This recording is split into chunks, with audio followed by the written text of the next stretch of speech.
Ketua Umum KONI Aceh, Kamarudin Abu Bakar, menjamu tim barongsai binaan KONI Aceh, usai para atlet tersebut sukses tampil sebagai juara umum pada kejuaraan Lion Dance Internasional yang digelar di Medan, Sumatera Utara awal Maret lalu.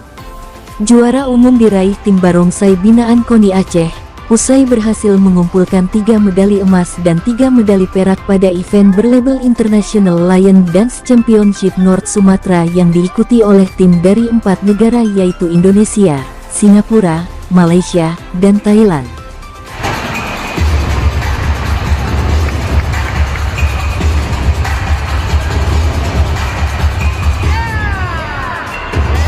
Dalam kesempatan itu, Ketua Umum KONI Aceh memberikan apresiasi dan beliau juga berharap agar prestasi yang sudah diraih tim barongsai binaan KONI Aceh ini bisa dipertahankan hingga PON 21 2024. Ya, alhamdulillah kita dari KONI Aceh mengucapkan terima kasih kepada Pemprov UBI Aceh yang sudah berlaga di Medan, dan alhamdulillah kita sudah mendengar dan tadi sudah melihat hasilnya memuaskan lah.